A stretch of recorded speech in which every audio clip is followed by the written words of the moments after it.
Oops.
All right. Good morning, everyone.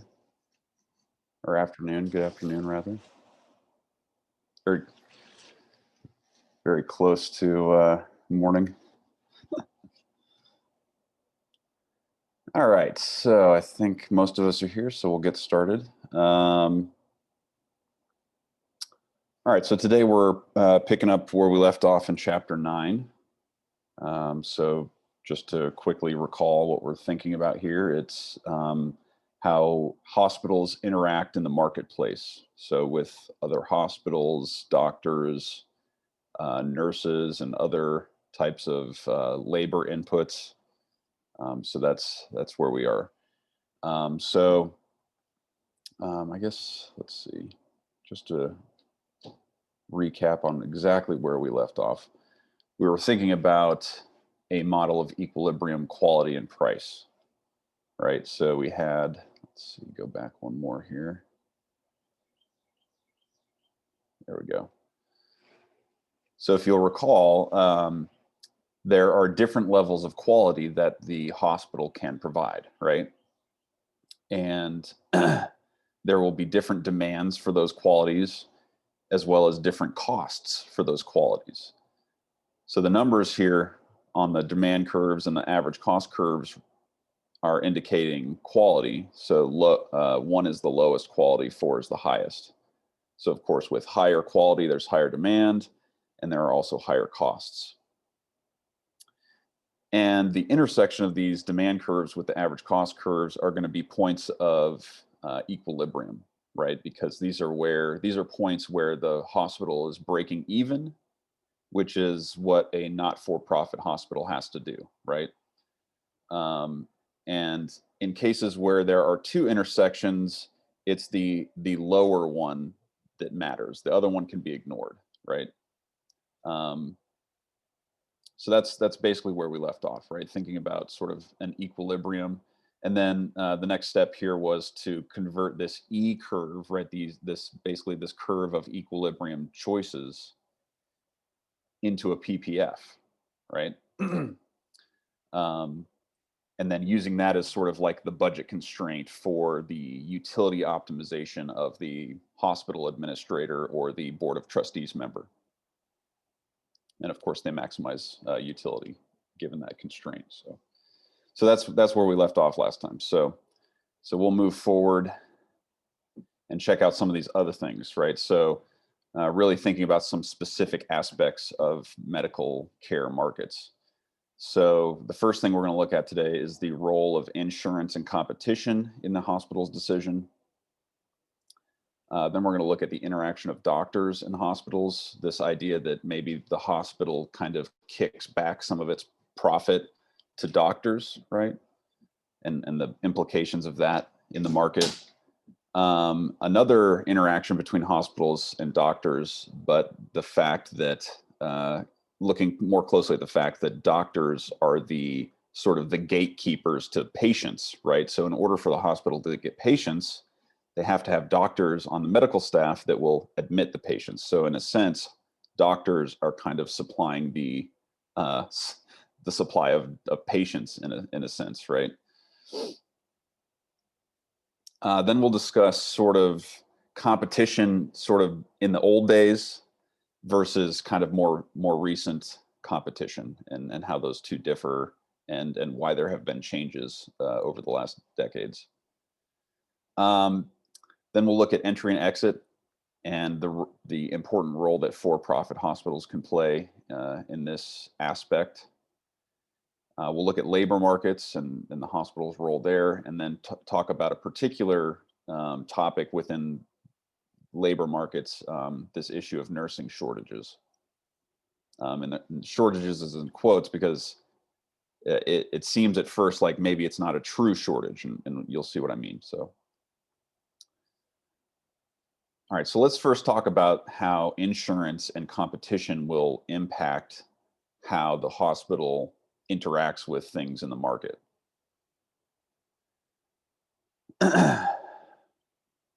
So basically, we're going to be looking at this, in a familiar way, using sort of almost a standard supply and demand approach where we have a shock and it changes demand somehow. So that's basically how we're going to be looking at this, as if these events are some sort of demand shock. And the interesting thing is that there's nothing necessarily going on with consumers that's changing demand. It's actually the supply side that's changing demand. And this comes from the monopolistically competitive model, right? Basically, in that model, when new firms enter the market, the market, each individual firm has a smaller fraction of total demand, right? And so the fact that there's new businesses, new firms, reduces each individual firm's market share, essentially. So they all have lower demand now because new firms enter, right? So that's basically what's happening. So in this context, hospitals are choosing quantity and quality, and that's having an effect on the demand for other hospitals, right? So that's what we're looking at here. And there's going to be a similar type of dynamic going on when we look at changes to patients' insurance coverage. It's going to be very similar, but that's from consumers, right? That's a change in consumer stuff that leads to changes in demand, which is more typical. So to think about this, just think about two hospitals in a small town, and one of them increases its quality, right? That it chooses to do that. So what will happen to the demand for the other hospital? So demand at the other hospital for high quality services will fall, but services for low quality services might increase. Okay, and that's because the other hospital is basically moving away from low quality, so it's providing less low quality, which means that the other hospital can capture a larger market share of demand for low quality, but then the opposite happens for high quality, right? And so graphically, what this looks like is it's a rotation of the downward portion of the EE curve, so that it becomes flatter, right? So I think I have a picture of the EE curves that we can look at in the next slide so that you can visualize it. But it basically turns it flatter, which also translates into a flatter PPF, okay? And the results of this translation basically is that there's going to be a change in the choice of the quantity quality bundle, so that there's a higher quantity at a lower quality. And this is for the unchanged hospital, right? This is the hospital that didn't make any changes, right? So there's a lot of like substitution going on basically. Right, so for the FF curve, so I guess, oh yeah, hold on, there we go. So there's the EE curve on the left and the FF curve on the right. So basically when the one hospital increases its quality, the EE curve for the other hospital gets flatter. Okay, so there's a couple implications about from this that we're going to talk about. And then this also translates into a flatter FF curve. And it's pretty easy to see in this one that if that becomes flatter, in order to maximize utility, quantity is going to increase, but quality will decrease, right? But let's go back real quick and let me get my laser pointer out here. Let's go back over to this one over here, right?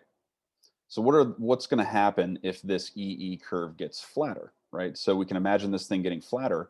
Well, at some point, if it gets flat enough, it will no longer intersect this cost curve, right? The cost curve for the highest level of quality, which means that the hospital can no longer sustainably provide that level of quality. They can no longer provide that high level of quality. And so this is exactly what we were talking about with the demand for higher qualities going away, is eventually this hospital just can't bring in enough money to support that level of quality, right? And if it gets flat enough, it's gonna lose an intersecting point with all of these cost curves, right? So if it's severe enough, the EE curve won't even intersect the lowest cost curve. At which point the hospital will fail eventually. It won't be able to sustain itself, right? Its revenues will be lower than its costs, and so it will eventually go out of business. But that's what happens with the EE curve, and those are sort of the implications, right? As it happens, the hospital can no longer cost effectively provide higher levels of quality, and so it has to focus on lower levels of quality. And if it's extreme enough, it'll get pushed out of the market, right? So I think that's, in a nutshell, what I have on these next slides. Let's see. Okay, so an entry of a new hospital basically has very similar effects. And so, and the effects will depend on the quality of the new hospital. So this is slightly different, right? So now we're thinking about a town with two hospitals that make no changes to their operations, and a new third hospital comes in, right? So if the new hospital that comes in is lower quality, the other hospital's EE curves will rotate clockwise, so the opposite way that we just discussed, gets steeper, which leads to choices of higher quality and lower output. If the new hospital is of higher quality, then we have the same results that we talked about before. The curves get flatter and lower quality at a higher output is chosen. Now, if we take the sort of basic monopolistic competition assumption, which is that all the hospitals are the same and the new hospital is identical to the other two, then basically the EE curves don't rotate at all and the FF curve doesn't rotate at all. It just shifts inward, right? So, and that's basically representing that each hospital's demand goes down, because instead of splitting it in half between two hospitals, you're now splitting it three ways between three hospitals. So each hospital only has a third of total market demand, right? And so basically the PPF shifts inwards.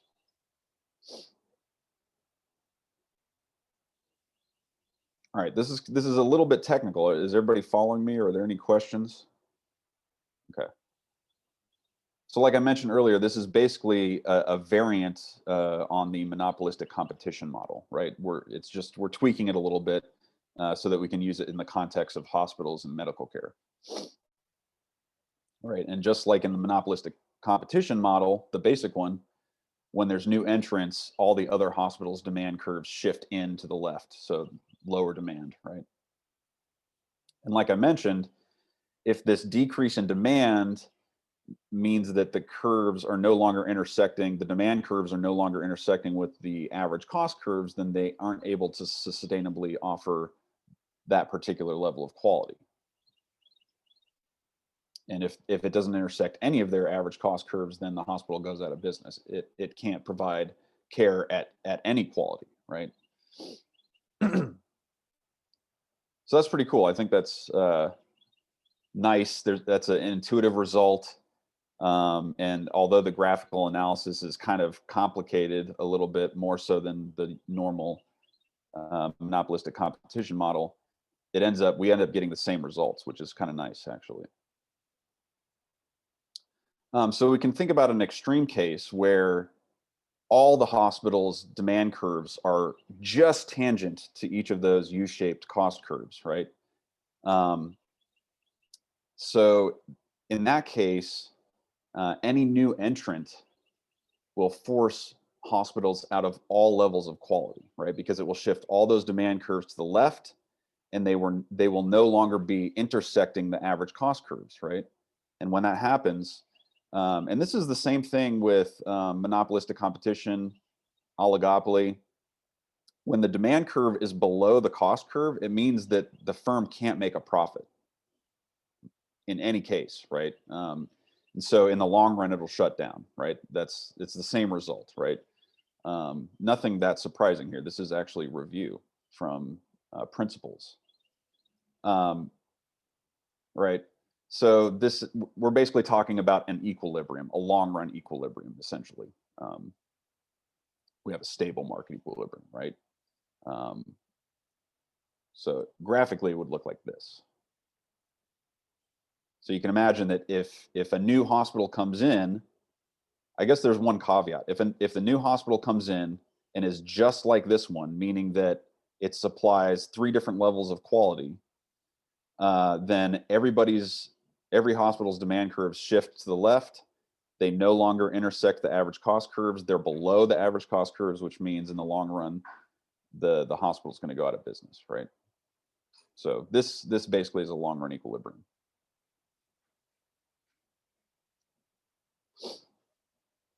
All right, so let's move on to the issue of insurance. Right, so suppose that the demand shock is that more patients receive co-insurance type insurance.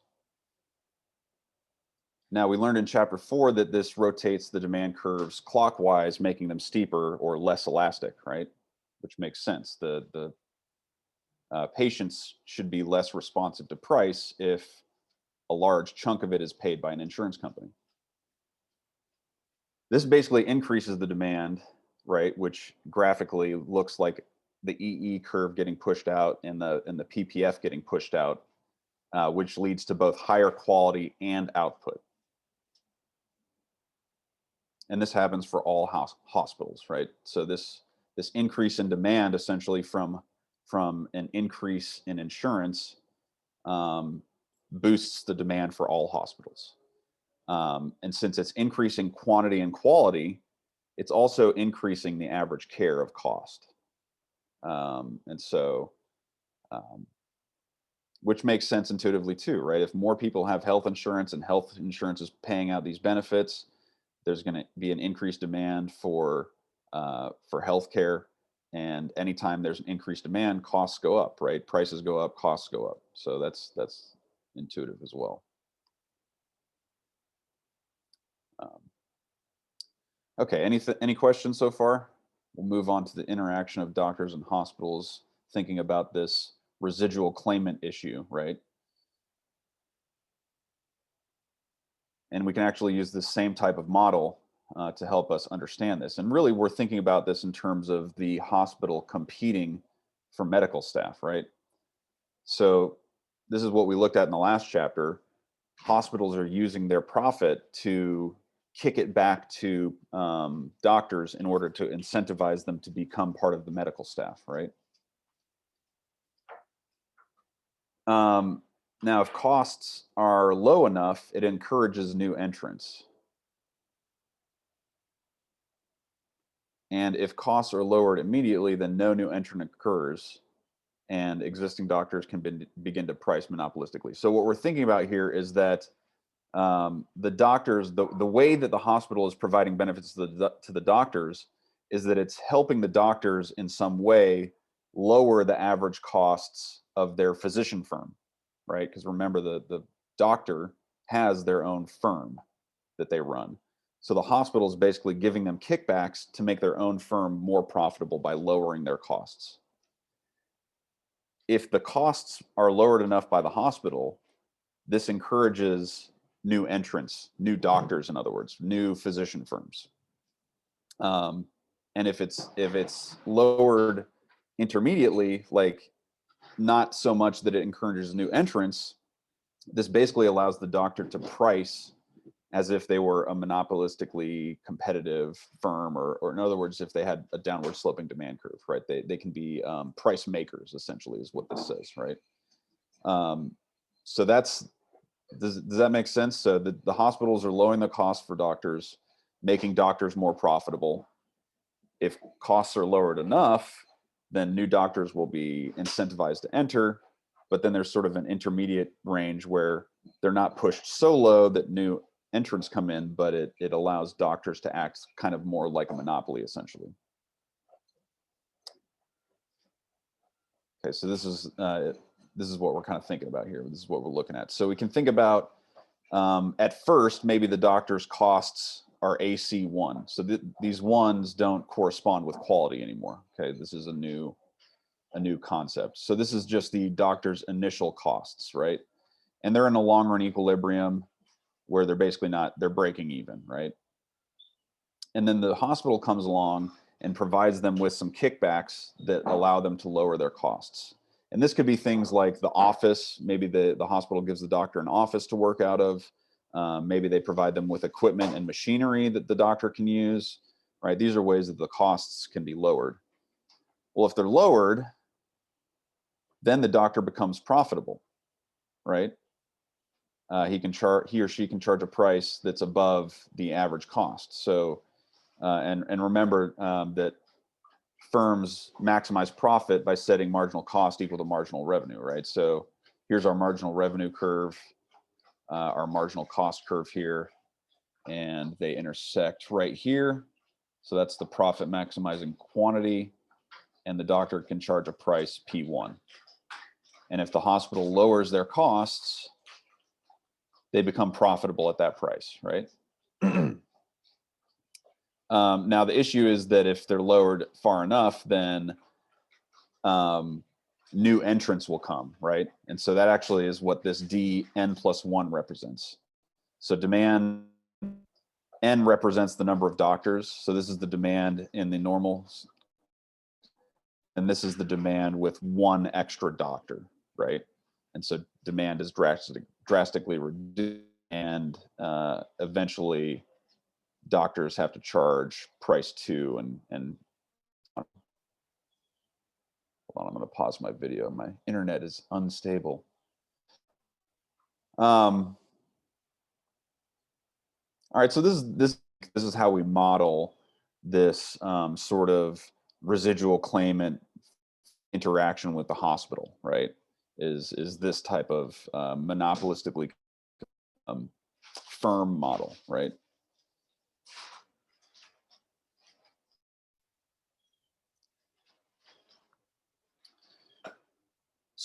So do this for doctors? Well, it's because the hospital needs patients, right? And again, the patient is the gatekeeper. They're the ones that provide patients to the hospital.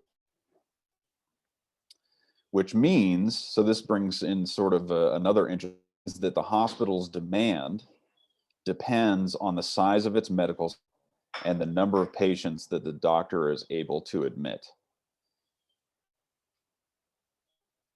And so hospitals are providing lower average cost curves to the physician in exchange for more. That's the trade that takes place, essentially. And going back to our models with the EE curve and the PPF, it basically just shifts these out. So in attracting physicians in this way, it shifts those, the PPF curve out, allows the hospital to provide more quality and more quantity, and the same kind of results that we've already seen kind of apply.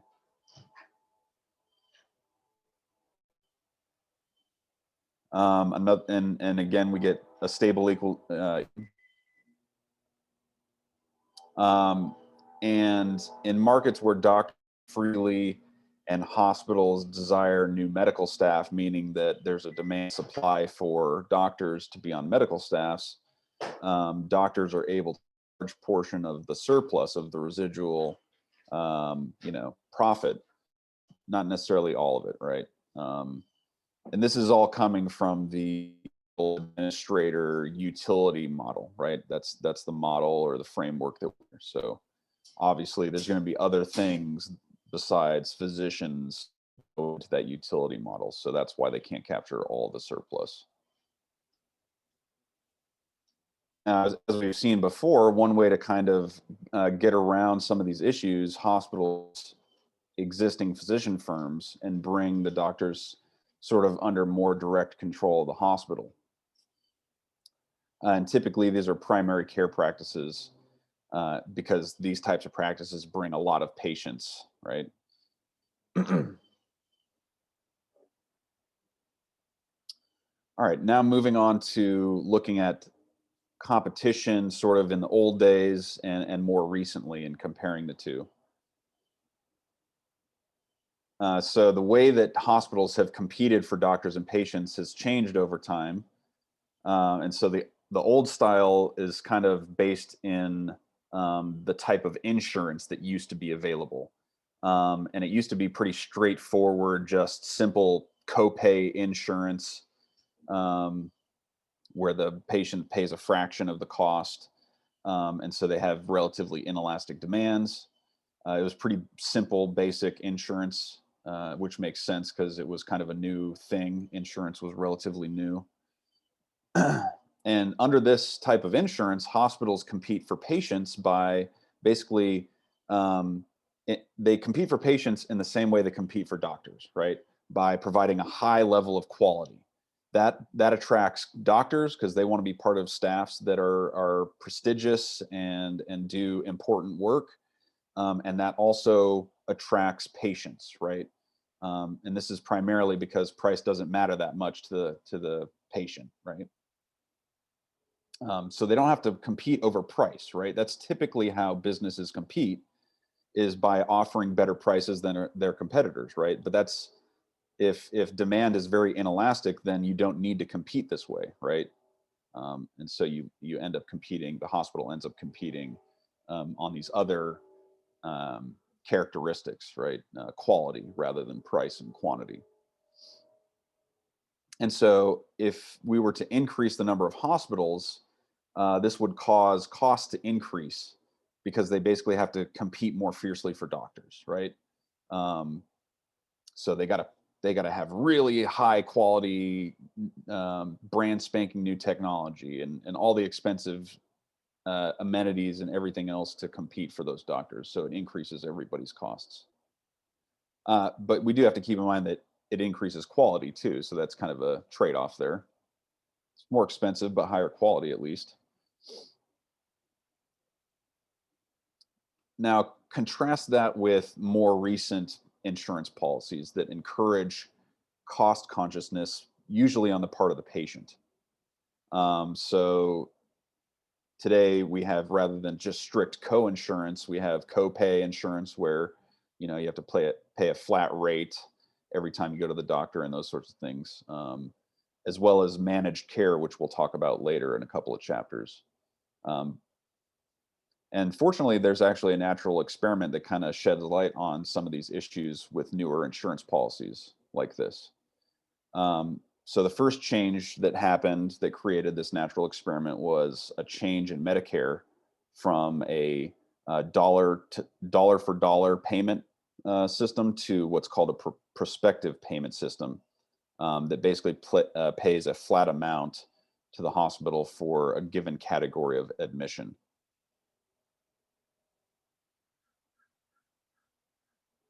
And this basically increased the cost consciousness actually of the hospitals. So the way that they're getting paid by Medicare changed their cost consciousness.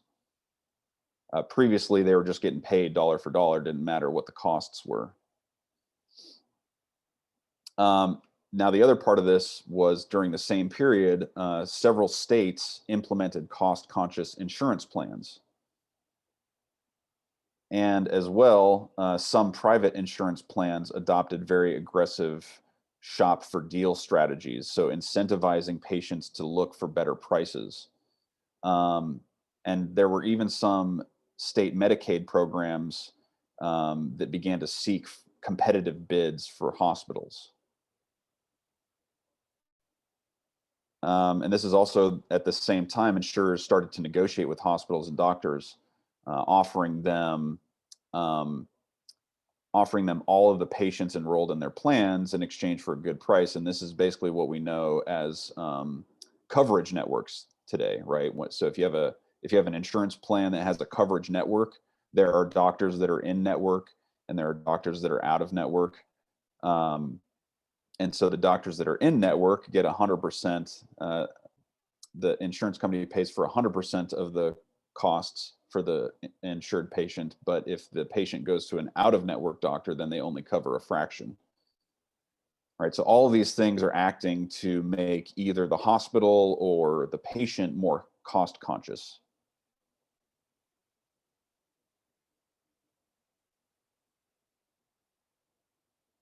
So with the old style of competition, the competition took place in trying to provide higher levels of quality to attract both doctors and patients, which led to higher costs. But this new style of insurance that's more cost conscious is more likely to create cost reductions. And so the natural experiment that came about sort of came from California in the mid 80s, kind of in response to all these changes that were going on. And so under the old style, competition was indeed increasing for California hospitals. And under the new era style, the opposite appears, that there are cost reductions. So this natural experiment is suggesting that's exactly, that the theory is right on. The theory is making good predictions. And there have been other studies that have looked at this issue. So there was one analysis by Melnick and Zwangziger. There we go.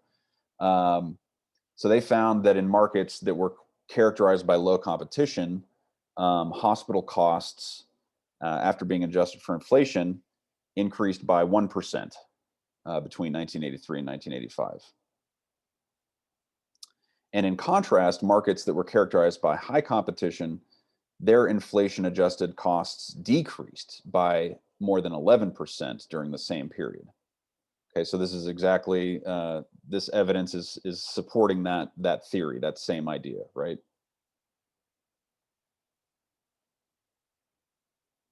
And related to this is what's called sometimes the medical arms race. And this is basically what happened in the old style insurance regime. Hospitals were just trying to get the best quality as possible to attract doctors and patients. And in doing so, they were just spending a ton of money, right? Just like the United States and Russia spend a bunch of resources on their nuclear arms, right? So same kind of idea, right?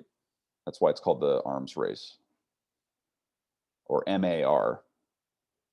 And so that's what happens under the old style, but that actually doesn't happen with the new style, where it's incentivized. The new style insurance is incentivizing cost consciousness.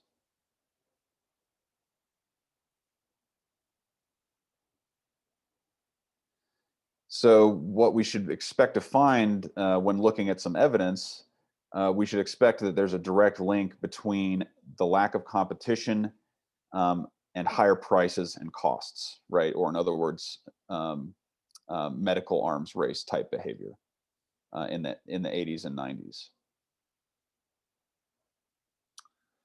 So Connor, Feldman, and Dowd found that cost rose much more rapidly between 1986 and 1994 in more heavily concentrated markets where there's low competition.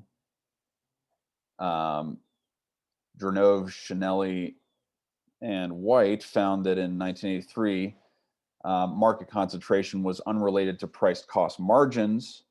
But by 1988, when competition had spread widely, they found a significant relationship between concentration and margins. So that, both of these things so far are supporting the theory. And the important thing here is that this is basically what's called a threshold type analysis, right? There's some discrete change that takes place, and you look at certain measurements before that time and then after that time and compare them, right? That's basically what all these studies are doing.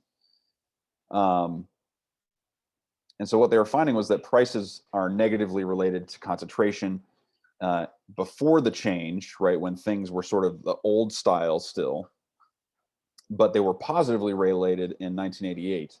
And so this is exactly what we're seeing. That's exactly what's consistent with the idea of a medical arms race, right? Competition switched from attracting doctors and focusing on quality to competing on price rather than quality.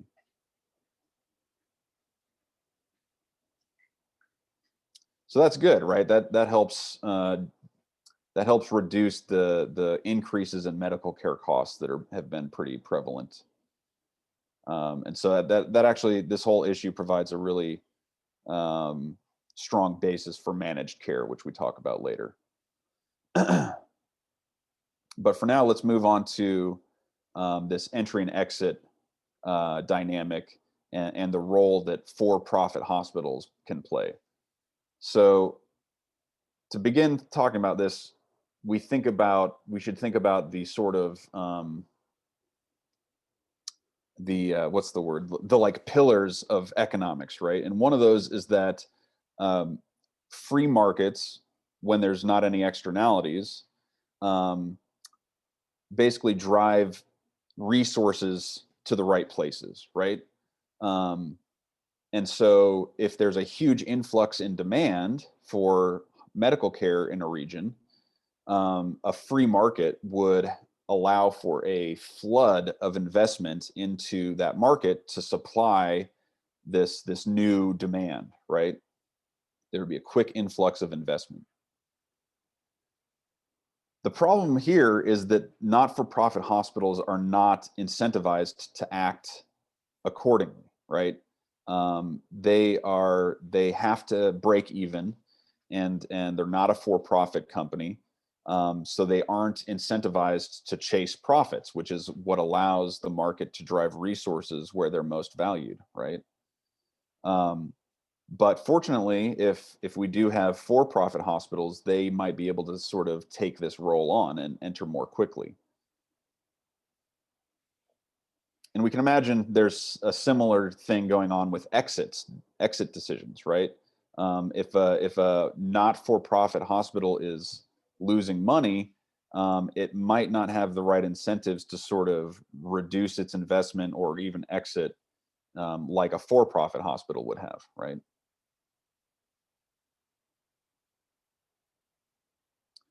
Now, there are some issues with this type of analysis. For one, a lot of states make for-profit hospitals either illegal or place severe limitations on them. So, but that actually can maybe provide a good natural experiment too, because there will be states that don't have for-profit hospitals. There will be other states that do have for-profit hospitals. Maybe we can use that in some way to analyze some things.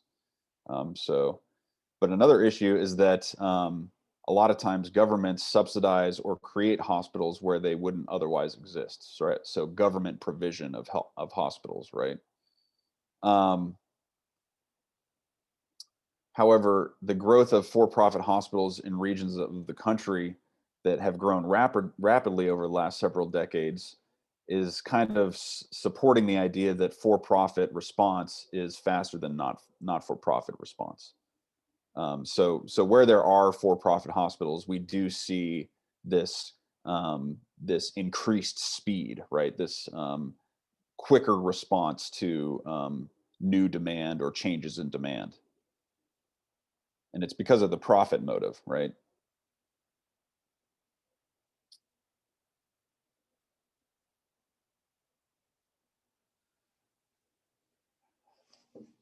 So to look at some evidence of this, we can look at some for-profit hospitals that have grown really rapidly in California, Florida, and Texas. Um, Does anybody know what those three states kind of have in common?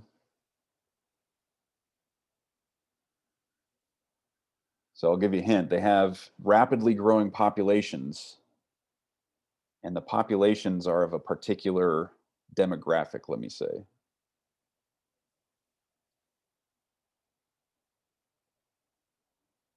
Particularly Florida. For people here in Georgia, Florida is a very place for these types of people to move to at some point in their life. Old people? Yeah, old people. Yeah.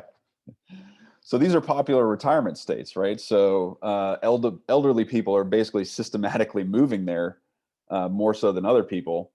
And on top of that, they on average have more health care, right? They demand more health care than average because they're older.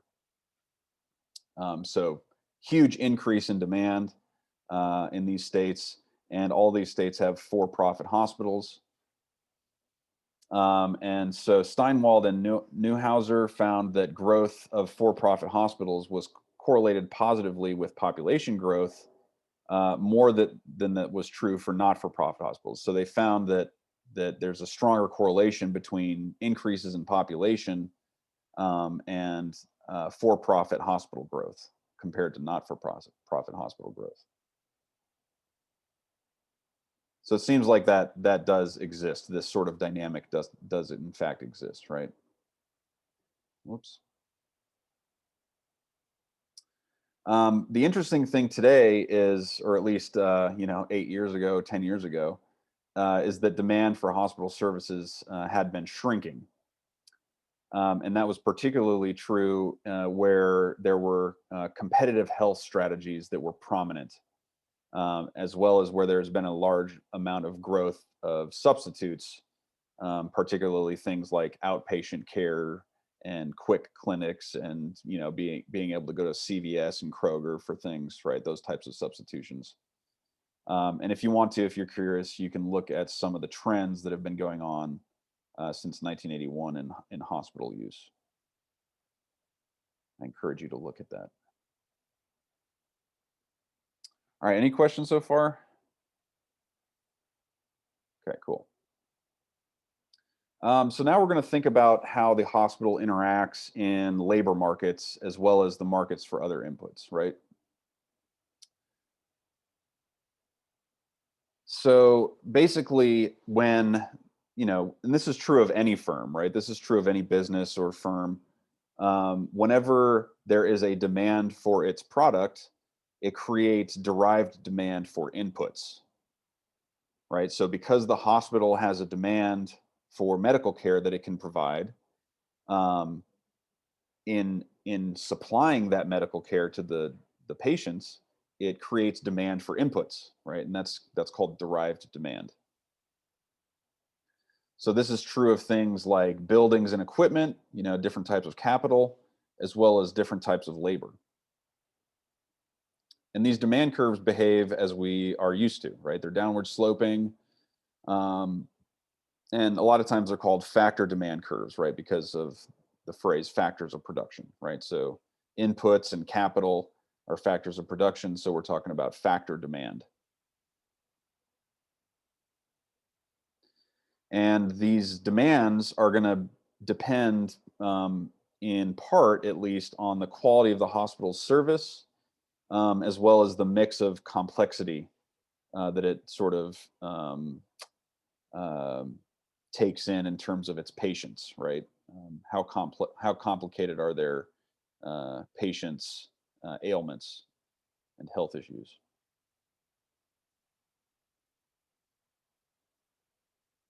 Right. So, for example, on that last point there, um, if it's a hospital in Texas where there's lots of old people, they're probably going to have more, I don't know, dialysis machines, right?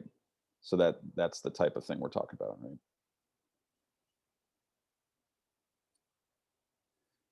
Now, just as with any type of good, right? Whether it's a consumer good or a factor of production, there's competition for these things, right? They're valuable, they are resources, they are scarce. So of course, there's competition, going to be competition. So just as with any other firm, hospitals compete for all of these different types of inputs, just like they compete for doctors, right? We've been talking about that already. Now, in some cases, their competition against other hospitals is going to be in the form of a very specialized type of labor, right? So just think nurses, um, and we could even have like a broad category that we call nurses that includes like lab technicians and those types of things. Anybody that's not a doctor but is still a highly specialized medical staff, right? In other cases, there's going to be labor that the hospital employs that is basically from a very broad market for that labor, right? You can think of like janitors, food service workers, those types of things, right? Where they're people that can work in a hospital or they can work in basically any other type of business, right? Janitors in particular. So we might categorize this broadly as janitors, right? So when the competition is for this highly specialized labor like nurses, the industry, the hospital industry itself, basically determines the wages paid within that industry. So it's more or less, it's a more isolated market in that sense. But in these cases where, we're talking about food service workers or janitors, um, there's a very broad market for that type of labor. And so the industry itself is not really having an impact in that market. And so it's more like a competitive market in that sense.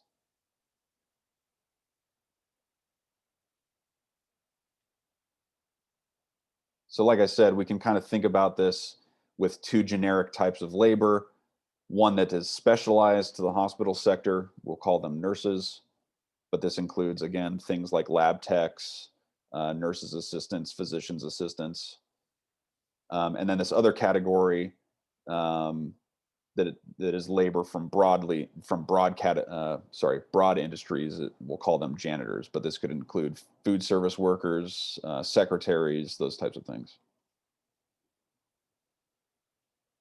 And so really the best way to think about this is in terms of competitiveness and elasticity. So the supply of nurses will be less elastic than the supply of janitors, right? The supply of janitors will be very elastic, if not perfectly elastic, whereas the supply of nurses will be inelastic. And that basically translates into demand as well.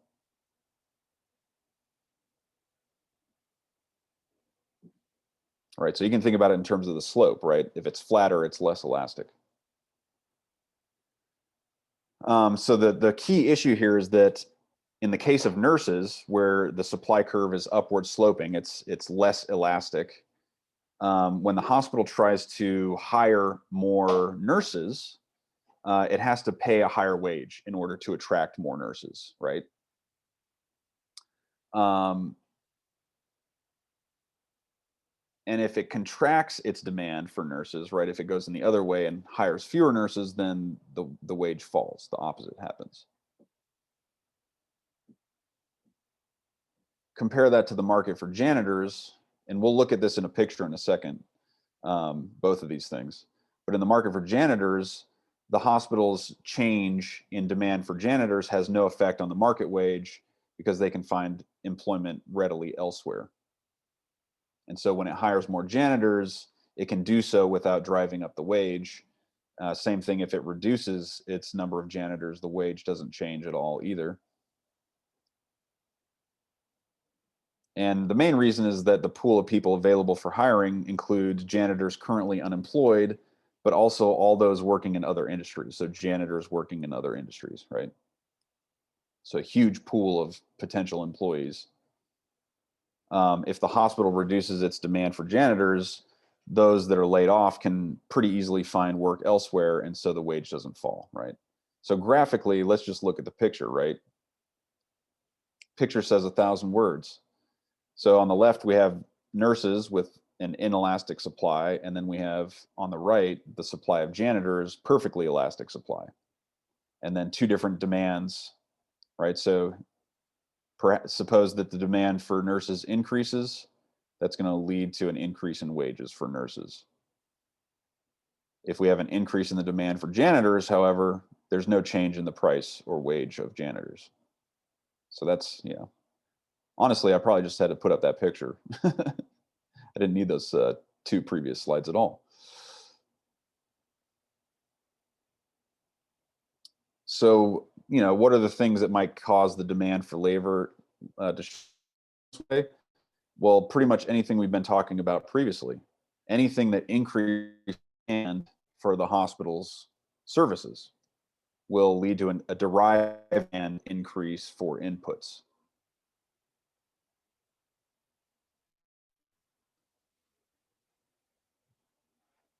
So the example of this provided by the introduction of Medicare in 1965. So when it was introduced, it basically created a huge increase in demand. It suddenly, a bunch of old people had insurance. And so increased demand rapidly. And that shift in demand for care created a shift in the derived demand for labor of all kinds.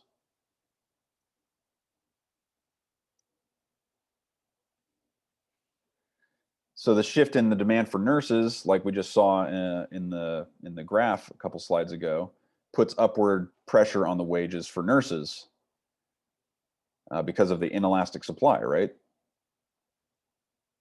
Now, of course, that's going to increase the costs of to the hospital. And we can actually approximate the change in costs to the hospital according to a nice little rule. Basically, the percent change in costs should approximately equal the percent change in the factor price multiplied by the cost share. Okay, so it's probably best to just use an example to illustrate this, right? So if, for example, if nurses constituted half of the cost structure of the hospital, that's the cost share, 50%, and nurses' wages raised by 10%, then the hospital's costs should go up approximately by 5%. But it's just a first order approximation. It's possible that there might be some substitution that takes place as wages increase.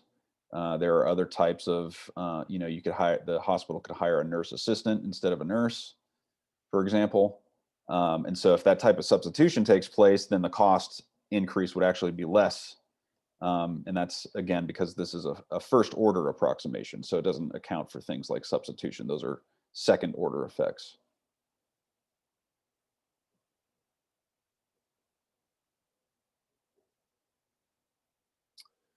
All right. So last, we're going to talk about nursing shortages. So this falls kind of directly in line with what we're talking about here with the participation of hospitals in labor markets. So it appears as if hospitals frequently face a shortage of some types of labor. The most common shortage is for registered nurses. And these are distinct from sort of the generic nurse we were discussing earlier, right? This is a very specific type of nurse. They have to have a license to practice as an RN, and the license can be revoked from them.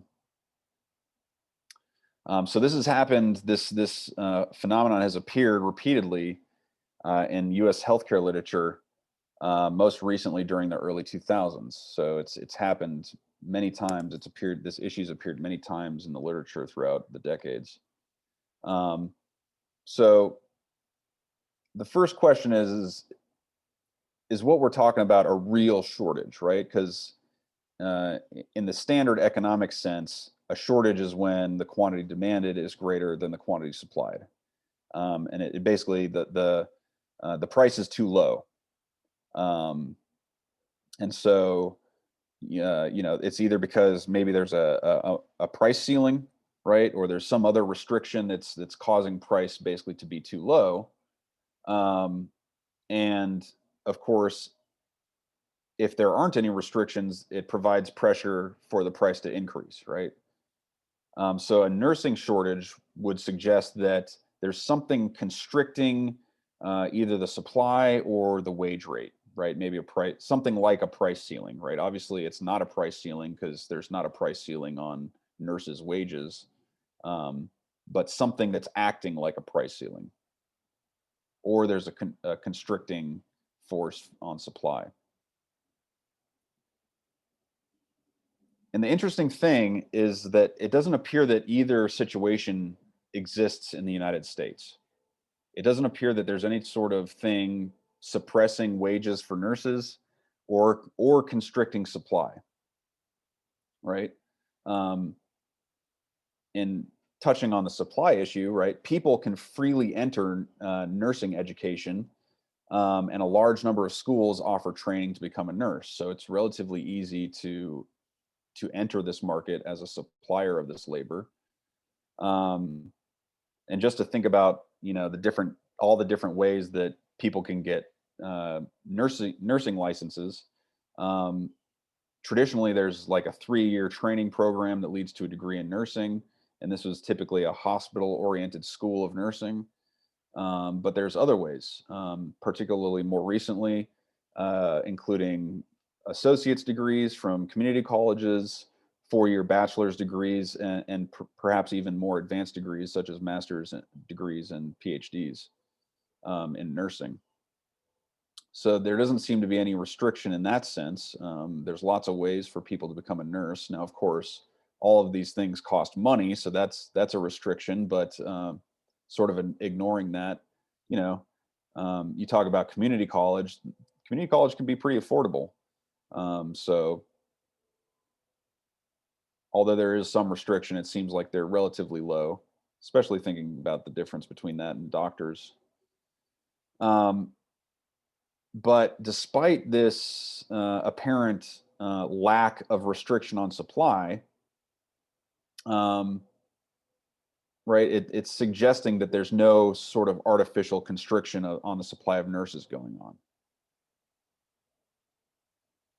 So we should expect sort of a competitive market outcome, at least in terms of supply, on the side of the decision to enter nursing, right? So it doesn't seem like there's anything necessarily going on the supply side that would cause this apparent shortage. But there is an alternative explanation out there that kind of has a little bit of credence, and it has to do with the fact that there are sort of these cyclical shortages. And the idea here is that hospitals basically have market power in labor markets for nurses, and they are responding in appropriate ways to that market power. So what do we mean by that? So this is interesting. This looks in a lot of way like demand in some sense, but and maybe you'll see why in a second. But so basically, the idea is that the hospital has significant market power, right? Not only on its product side, but as well as on the supply side of nurses and things like that. Um, and this might not be true for all types of things, but it's probably true at least for types of labor that are specialized, like nurses. And so, in this sense, right, this is the market for nurses, right? So we have the supply of nurses, the hospital's demand for nurses. So this is a derived factor demand for nurses. And then we have this thing called MFC, marginal factor cost. And so it's kind of like, it's very similar in a lot of ways to a monopoly's demand curve and their marginal revenue curve, okay, which are obviously sloping in the other direction downward. But it's very similar in the sense that as the as the hospital hires more nurses, it is increasing the wage. And so not only does it have to hire new nurses at a higher wage, but eventually it's going to have to give that same wage to all of its other nurses. So it's increasing the cost of all nurses. And that's what marginal factor cost is telling us about. Is as it hires an additional worker, what is the increase in marginal cost essentially?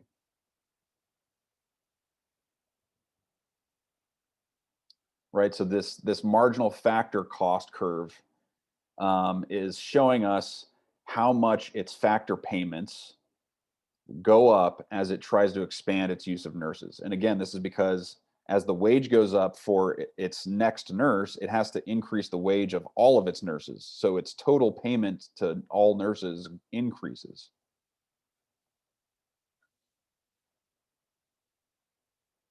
And this is why it rises faster than the supply curve.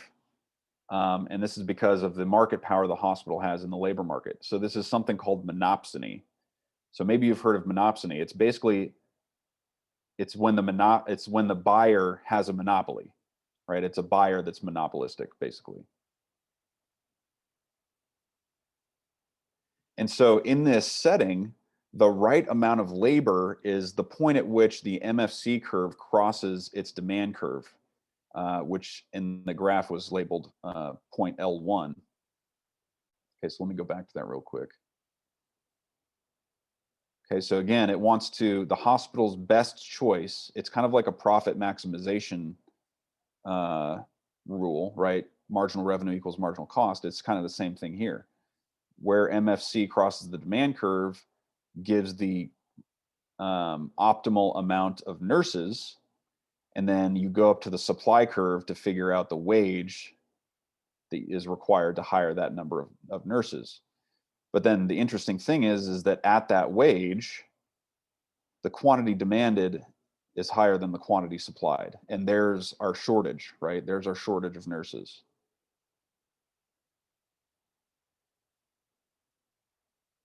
Right? The going wage for the market is set at that W1 rate, where where the optimal number of nurses, L1, intersects the supply curve.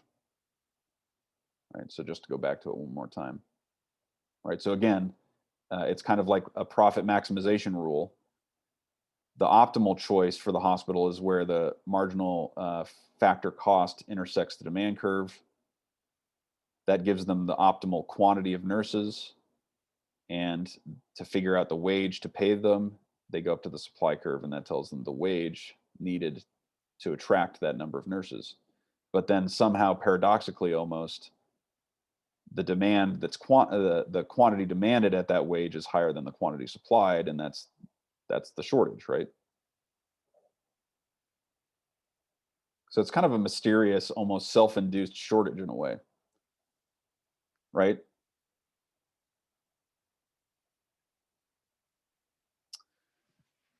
So looking at data, the US data shows that there's a persistent rate of unfilled nursing positions, and it typically varies in recent years between 6 and 8%.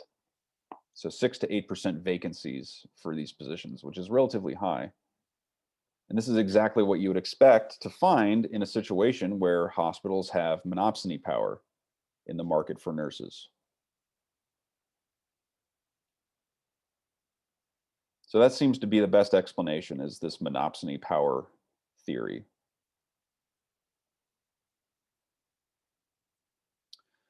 So looking at some evidence, some empirical evidence on this, there was one study of the market for nurses in Utah by Boutin and Lane, and they found an apparently considerable degree of potential monopsony power. So it seems that there is definitely monopsony power within these types of markets, the market for nurses in Utah. There were 3 firms that controlled 26 of the state's hospitals, and one firm controlled more than half the hospital market in Salt Lake City. So that's pretty substantial market power, right? And they concluded or estimated that there was a 10% increase in unfilled vacancies in nursing by hospitals, is linked to more than 4% lower wages. So that's interesting, right? It's linked to lower wages rather than higher, right? We would think under normal circumstances, when there's a shortage, that pushes wages higher. But what they were finding were that wages were actually lower, which is consistent with the monopsony theory. Right? This is exactly what would happen in a monopsonistic, right? Monopsonistic market if the gap between L1 and L2 represents unfilled vacancies. So their evidence supports this monopsony model.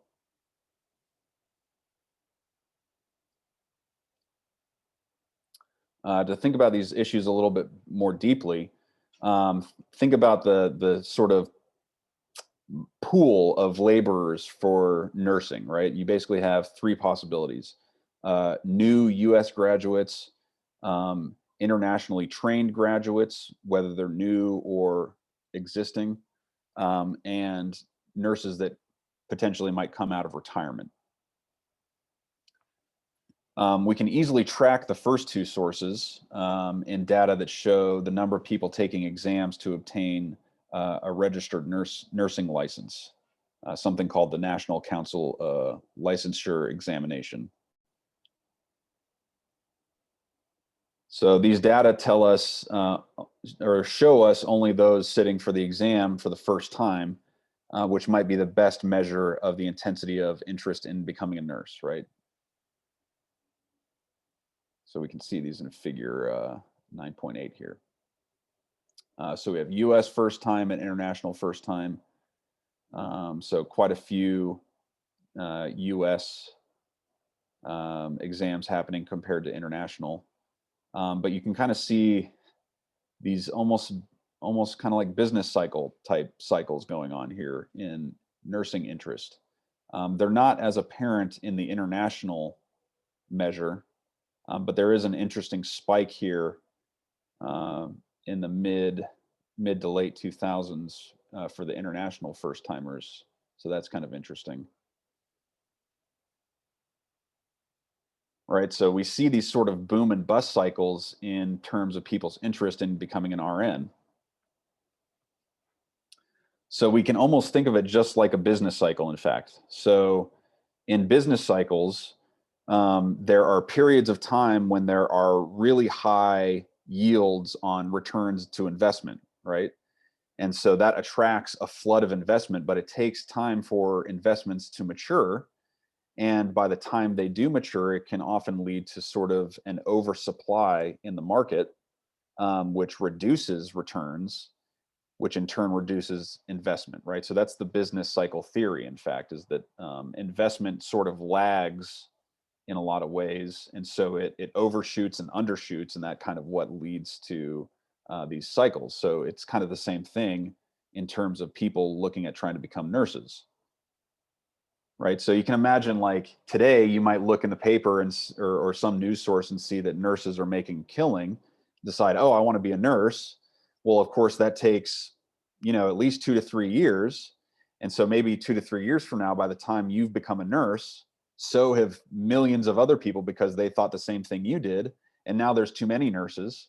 And so people that are in your shoes, in the shoes that you were in 3 years ago, they're thinking about becoming a nurse. They're like, oh, there's way too many nurses. There's no return to becoming a nurse. I'm not going to bother becoming a nurse.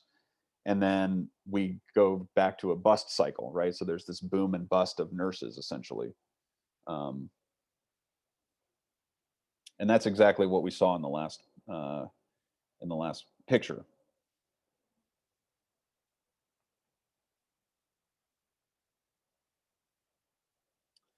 And there was something else that was kind of coincidental going on. This corresponds in time with the Nurse Reinvestment Act of 2002. So this is referring to this steep climb back here, right here, right?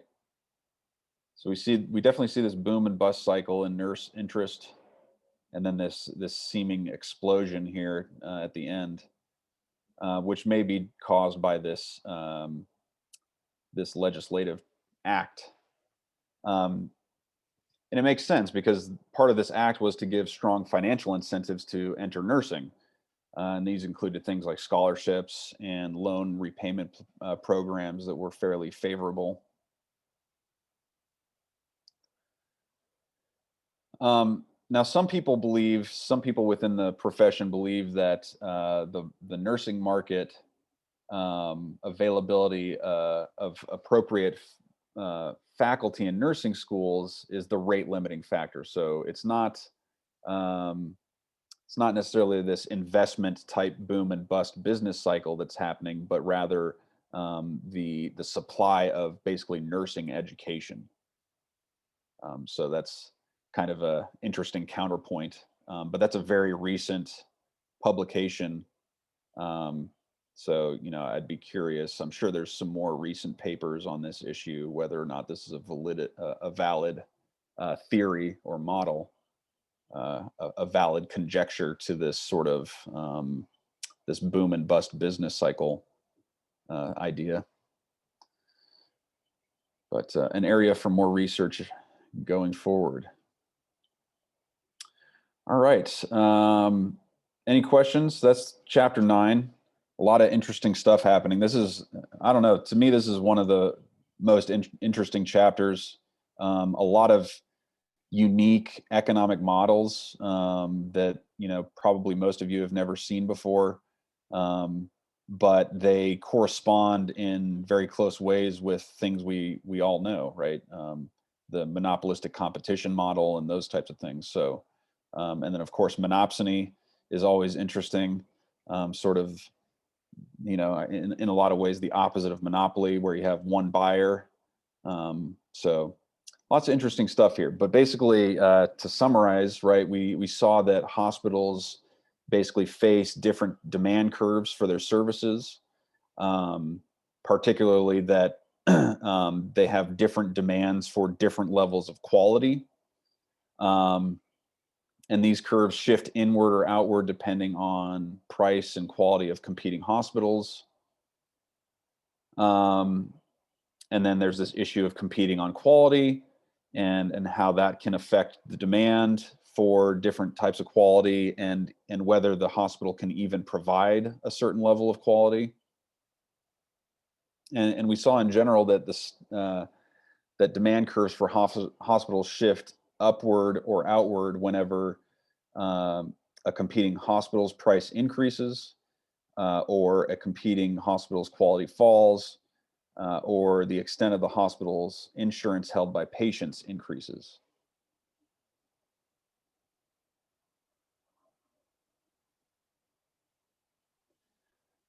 Then, of course, we thought about the hospital choosing sort of the scope of their operation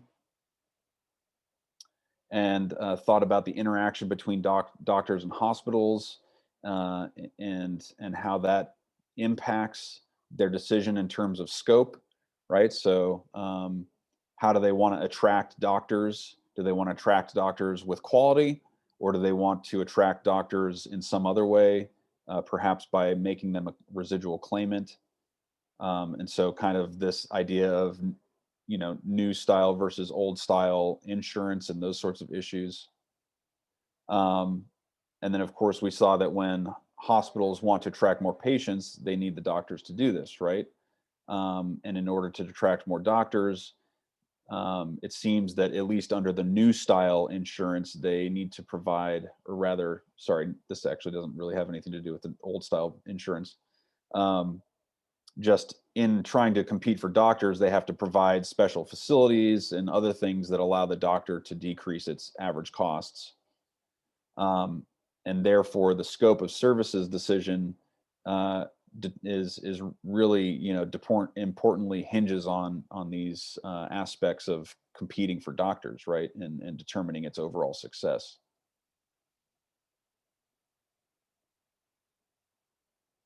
And then we saw this model where there's different demand curves for different levels of quality, and the different cost curves also associated with that.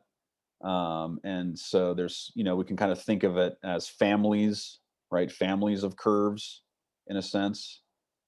Um, and then, of course, in the typical hospital setup, the not-for-profit hospital, they have to break even, right? So it has to operate where its demand curves intersect the cost curves.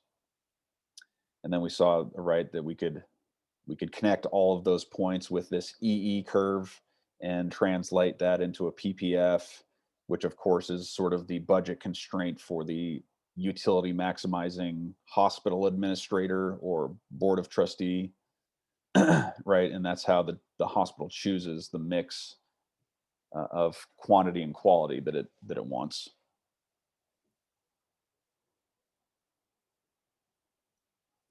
And then we wrapped the whole thing up, this whole chapter up, thinking about the interaction of hospitals and labor markets and derived demand for inputs. And of course, the technology of production available and the cost of inputs will determine the choice of inputs, which is what we just talked about with janitors versus nurses and the different types of supply of those labors. And then this particularly interesting aspect of monopsony power potentially within the market for, as we saw, registered nurses,